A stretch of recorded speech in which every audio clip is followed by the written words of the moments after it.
Hai Gramatika, selamat bergabung di seri kuliah pengantar teori bilangan. Ini adalah video pertamanya. Kita akan banyak bicara tentang beberapa teori pada bilangan ya, terutama pada bilangan bulat. Oke, materi pertama kita kali ini adalah tentang the well ordering property ya, atau mungkin lebih sering dikenal dengan istilah aksioma nilai terkecil. Oke, the well ordering property ini menyatakan bahwa setiap himpunan tak hampa, subhimpunan tak hampa dari bilangan bulat positif punya unsur terkecil. Nah, tentu menarik dilihat ya bahwa kalau kita punya bilangan, mungkin bilangan bulat gitu, kalau kita ambil subhimpunan dari bilangan bulat, itu belum tentu punya unsur terkecil. Oke, kenapa begitu? Kalau kita ambil semua subhimpunan bilangan bulat adalah semua bilangan negatif, maka unsur terkecilnya tidak ada. Oke, kenapa? Karena setiap kalian ambil satu bilangan negatif yang paling kecil, namakan minus X gitu. Oke, maka negatif dari X plus 1 itu lebih kecil lagi. Jadi kalian berikan saya bukti bahwa ada bilangan terkecil, saya akan bisa berikan lagi bukti yang lebih kecil lagi. Ya tentu dengan menguranginya dengan 1 ya.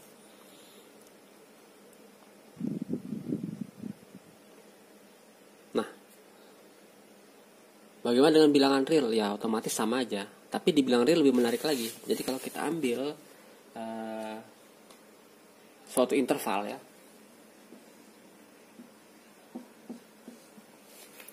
interval 0,1 gini. Tentu ini berbeda dengan interval ini. Yang atas ada interval tutup, buka, yang bawah ada interval tutup. Bedanya di mana? Bedanya di sini ya, cuma di sini.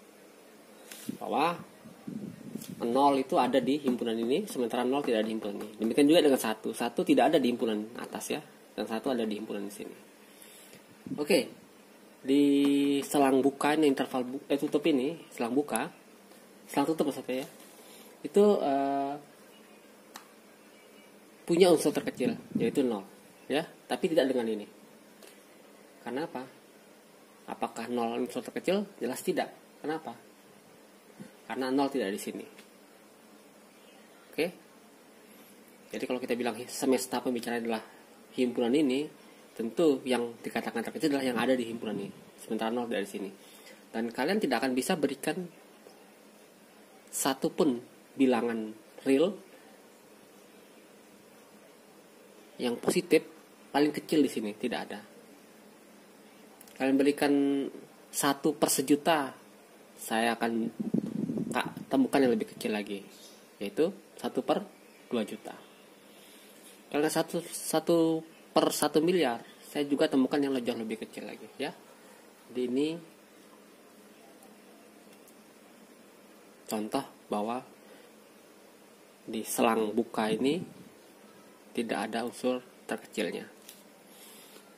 Nah, ini menarik karena kalau kita bicara bilangan asli atau bilangan bulat positif, maka pasti punya unsur terkecil ya. Oke.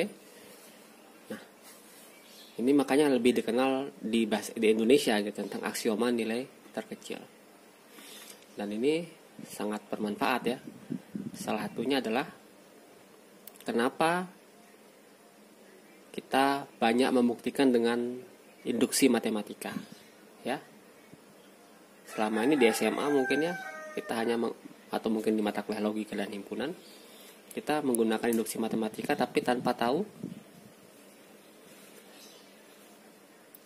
kenapa pakai itu. Oke.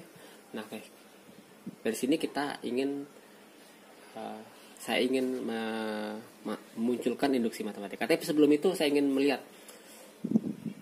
aksioma nilai terkecil ini atau the well ordering property ini bagaimana menulisnya secara matematis.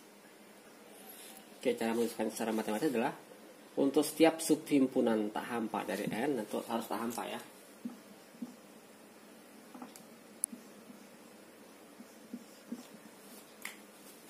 Oke, setiap subhimpunan tak hampa dari bilangan asli terdapat X anggota S ya, di mana X lebih kecil atau sama dengan Y untuk semua Y anggota S. Oke, ini secara operasional begitu. Tapi walaupun secara bahasa ini lebih enak kita lihat, tapi secara operasional matematika kita menggunakan ini nanti. Oke. Sekarang kita akan bicara tentang matematika, induksi matematika. Jadi, induksi matematika mengatakan bahwa kalau kita punya sebuah pernyataan PN ya, sebuah statement matematika ya, yaitu sesuatu yang bisa diketahui benar atau tidak ya, dengan N-nya bilangan asli. Oke, jika berlaku dua hal ini, jadi P1 benar dan yang kedua adalah PK benar, pernyataan ke K benar, berakibat pernyataan ke K plus 1 benar, maka kita bisa menyimpulkan bahwa pernyataan ke N itu akan benar untuk semua N bilangan asli. Intinya mengatakan apa? Kalau kita punya tangga misal gitu ya, kalau kita bisa menaiki tangga pertama dan kemudian kita bisa menaiki tangga ke K plus 1 jika kita bisa menginjak tangga ke K, maka kita bisa akan menaiki tangga sampai tak hingga buah. Kurang lebih seperti itu ya ilustrasinya. Oke, tentu adalah yang menarik adalah apakah induksi matematika ini benar? Akan kita buktikan. Oke, kita misalkan bahwa kita punya pernyataan pertama benar ya.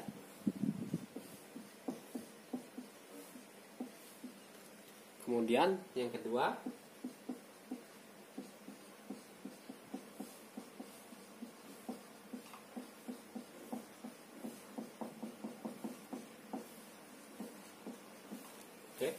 PK benar berakibat pernyataan ke K plus 1 benar. Oke. Kita lihat bahwa 1K, K plus 1 dan seterusnya itu adalah bilangan asli ya. Oke, kita ingin membuktikan apa? Membuktikan bahwa PN benar untuk semua N bilangan asli. Oke, buktinya tentu pakai kontradiksi. Kita andaikan ada bilangan asli di mana pernyataan P itu salah ya. Jadi andaikan.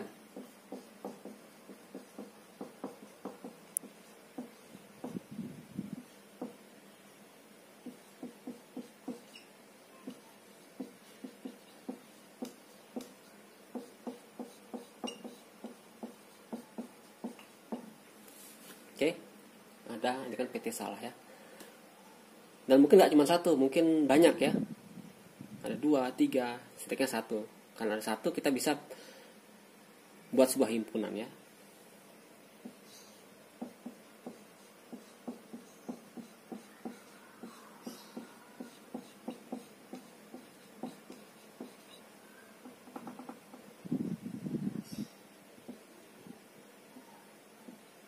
Oke.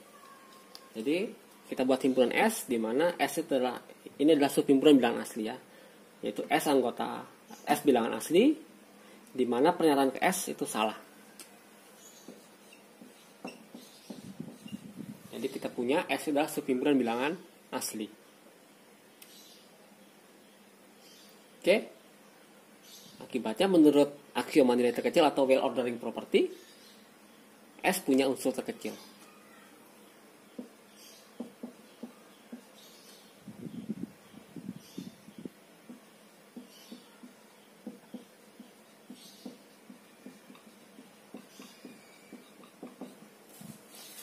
Ya, akibatnya apa? U minus 1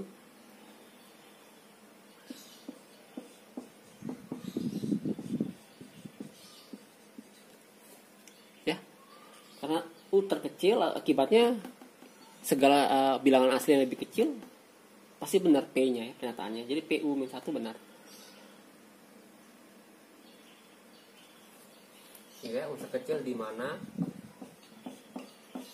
PU salah ya. Tapi U-1, pernyataan ke U-1 itu benar ya, karena U adalah unsur kecil di S ya. Karena PU-1 benar menurut informasi. Jadi kalau PK benar pasti plus 1-nya benar. Kalau ini benar, akibatnya ditambah 1 pasti pernyataannya bernilai benar ya.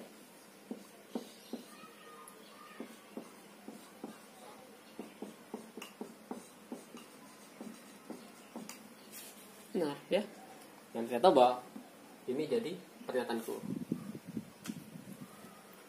Oke, jadi kita punya pernyataan ke U salah sekaligus pernyataan ke U benar. Mungkin nggak? Nggak mungkin. Pernyataan itu bernilai benar atau bernilai salah. Tidak mungkin diantara atau keduanya ya. Itu yang disebut pernyataan matematika. Silakan ikut kuliah logika dan himpunan untuk lebih detail mengenai itu ya. Nah, jadi kita dapatkan apa? Sebuah kontradiksi.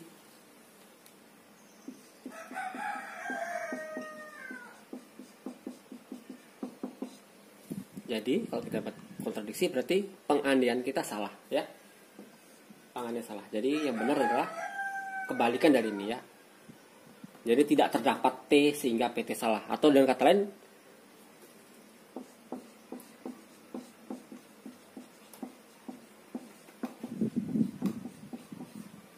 pernyataan N benar untuk semua N bilangan asli.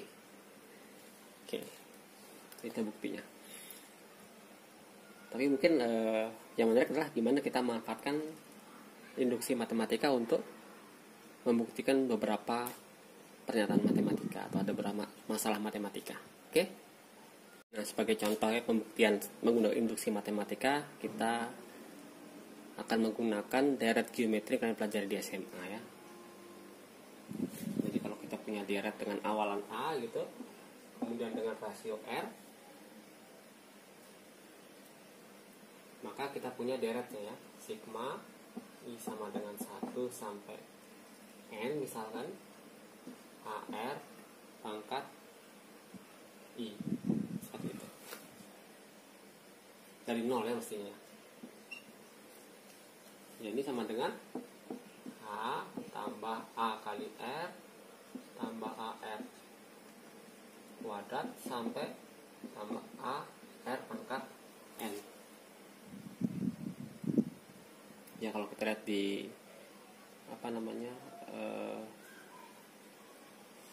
menggunakan angka ya, kalau A nya misalkan 1 dan R nya 2, maka ini akan sama dengan 1 tambah 2 tambah 4 tambah seterusnya sampai 2 pangkat N.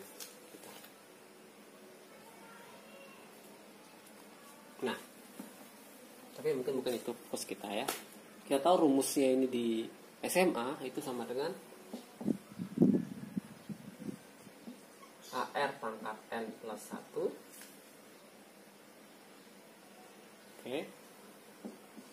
kurang A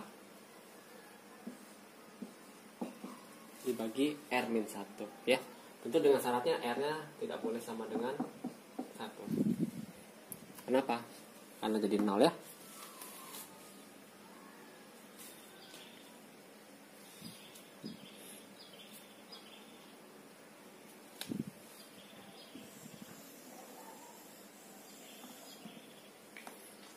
Oke, untuk membuktikannya tentu kita bisa menggunakan metode di SMA, tapi kali ini saya mencoba untuk membuktikan menggunakan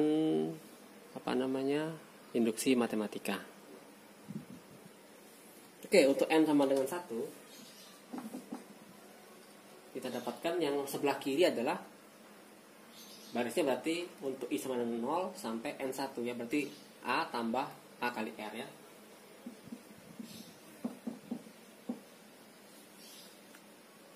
Oke. Sementara yang kanan, karena N-nya 1, ini di 2 kan. Jadi A R kuadrat kurang A per R min 1.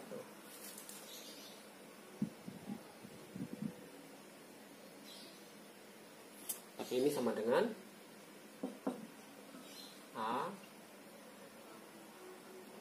dikali R kuadrat min 1 per R min 1. Nah, ini bisa kita ganti kan?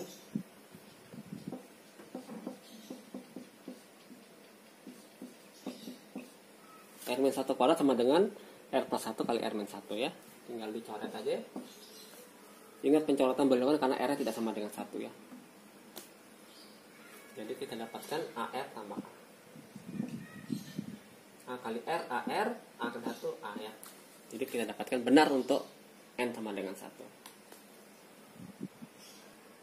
Oke, langkah kedua adalah sekarang kalau benar untuk N sama dengan K ya. N sama dengan K benar, artinya apa? Ini sampai K benar ya. Jadi A sigma atau langsung aja deh ya. A tambah AR pangkat K itu sama dengan AR pangkat K plus 1 min A per R min 1.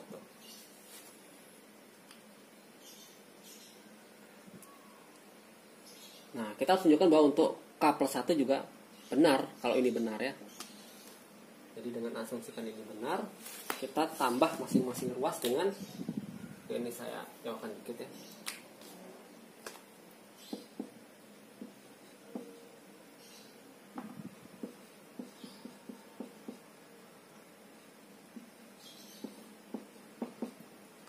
Masing-masing ruas kita tambah dengan AR N plus 1, K plus 1 ya.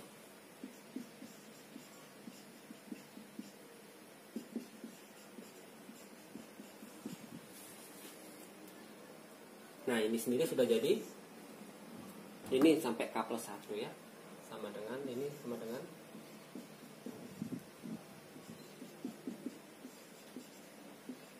seperti itu ya. Kita harus tunjukkan bahwa yang kanan ini harus sama, ini jadi K plus 2 begitu ya. Oke, ini caranya disamakan penyebutnya aja ya. Dibagi R min 1 dikali R min 1 seperti itu. Ya. Kalian bisa coba sendiri, kalian jumlahkan, nanti kalian dapatkan ini akan sama dengan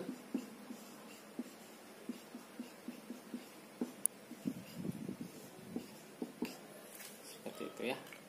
Jadi ternyata benar untuk kalau kebenaran pernyataan di N sama dengan K berakibat benar pernyataan di N sama dengan K plus 1 juga benar. Jadi kesimpulannya ini benar untuk semua N bilangan asli. Jadi kita sudah membuktikan dengan menggunakan induksi matematika. Nah, ada hal yang ingin saya kenalkan juga terkait dengan deret tadi ya. Sebenarnya tidak persis seperti deret, tapi kita membutuhkannya untuk perkuliahan selanjutnya ya. Jadi ini adalah koefisien binomial ya. Itu didefinisikan sebagai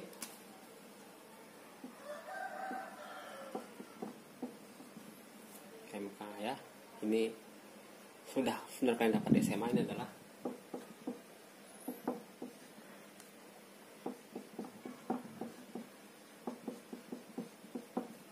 faktorial ya. Ingat faktorial.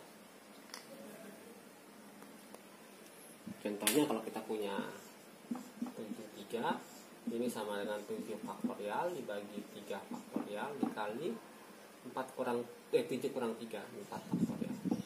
Ya. Dan kalian bisa selesaikan ini sendiri, akan dapatkan sama dengan 35.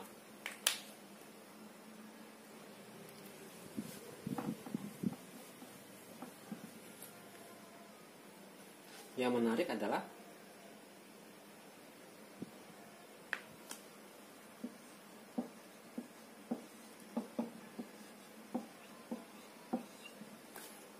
N0 akan sama dengan NN ya. Dan ini sama dengan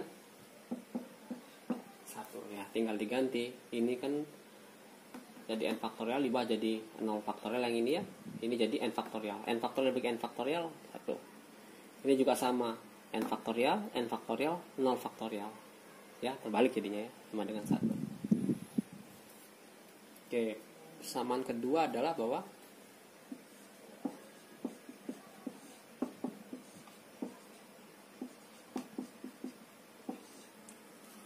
NK akan sama dengan N min K. Sure. Ini adalah N faktorial dibagi K faktorial kali N min K. Oke. Jadi cuma bertukar aja sebenarnya. Ya. Kalau ini kita lihat akan sama ya, N faktorial per K faktorial kali N min K faktorial. Sementara yang ini akan menjadi N faktorial dibagi N min K faktorial dikali N min K faktorial. Nah, ini sendiri akan jadi K faktorial. Sama, cuma beda posisi dipertukar aja. Tapi menurut saya yang lebih menarik lagi adalah sifat koefisien binomial ini, bahwa ini yang pertama ya, ini yang kedua, ini yang ketiga.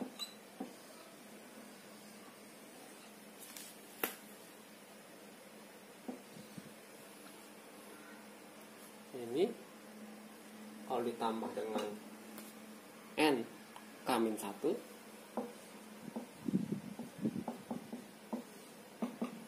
ini akan sama dengan n plus 1 k ya.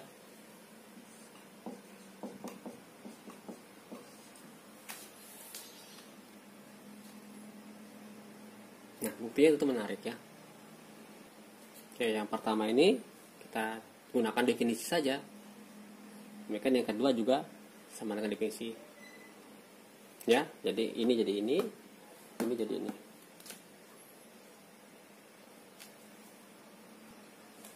Nah, kita lihat bahwa kalau n-nya misal 5 dan k1 ini 4 ya. Dan ini jadi n-nya 5, k-nya 4, ini jadi 1 ya. Kalau n ini jadi 5. Jadi 2 ya. Ini 1 jadi 2. Berarti ini sebenarnya satu angka di atas ini ya. Ini juga satu angka di atas ini. Ya. Jadi sebenarnya masing-masing luas kita kalikan dengan, kalau ini kita kalikan dengan K ya. Kalau kita kali K di sini, ini akan menjadi K faktorial ya.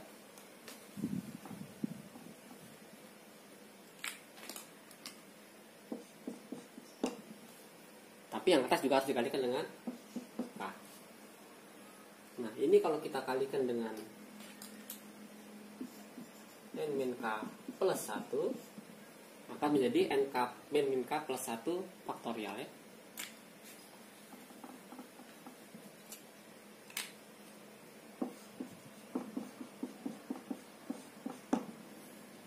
Ya, akibatnya yang atasnya tinggal dikalikan dengan ini N min K plus 1. Nggak pakai faktorial ya, sama kayak yang ini.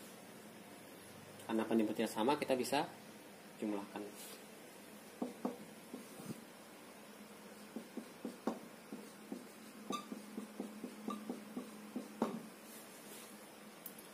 Jadi boleh tukar ya, N plus 1 minus K. Sudah mirip sama ini kan, tinggal atasnya aja diatur ya. Nah, ini tambah ini jadi N faktorial, ini N faktorial, boleh keluar ya. Tinggal dijumlahkan dalamnya, ini tambah ini. Jadi apa? Jadi N min K tambah 1 plus K. Min K dan K nya hilang ya. Jadi tinggal N plus 1 ya. Nah, N plus 1 kali N faktorial ini jadi N plus 1 faktorial ya. Dan ini sudah sama dengan ini.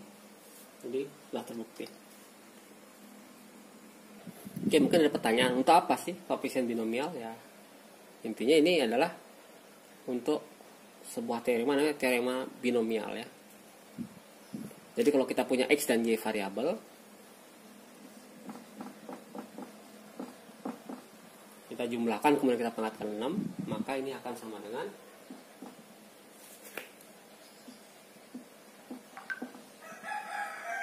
koefisien pertamanya N0, X pangkat N, kemudian ditambah N1, ingat yang bawah K-nya naik dari 0 ke 1 ya. Sementara pangkat X-nya berkurang. Nah, sebelumnya di sini Y pangkat 0 ya, pangkatnya naik Y. Jadi ini pangkat 1 ya. Kemudian lagi N2 ya. Ini X pangkat N-2 Y kuadrat. Dan seterusnya sampai akhir adalah NN ya. Jadi 0, 1, 2 sampai N ya, sampai habis. Nah, ini kalau kita bisa pangkat N-nya N-0, N-1, N-1, N-2 terus. Ini pangkat X adalah N-N. N-nya 0 ya, jadi X-nya jadi hilang ya. Jadi kita dapat tinggal Y-nya pangkat N.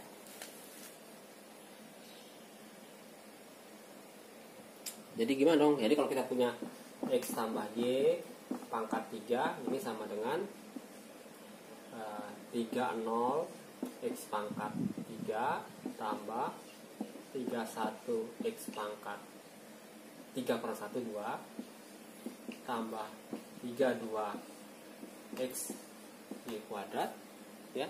Ingat pangkatnya ini kalau jumlah N ya, N tambah 0 N-1 tambah 1 N-2 tambah 2 N ya. Jadi pangkatnya dijumlahkan sama. Kemudian tambah 33 X-nya hilang udah ya. Ini pangkat 3. Jadi ini 30 lebih 1 ya. Jadi X pangkat 3 ini jadi berapa? 3 ya. 3X kuadrat Y tambah ini berapa? 3 juga ya. 3X kuadrat Y tambah Y pangkat 3. Itu kalau bisa ngatakan lagi X tambah Y pangkat 4, pangkat 5, pangkat seterusnya. Tapi dari koefisien binomialnya kita menemukan pangkat X tambah Y pangkat N ini ya menjadi sebuah segitiga Pascal namanya. 1, 1, 1 gitu ya. Ini tengahnya 2. Seperti itu.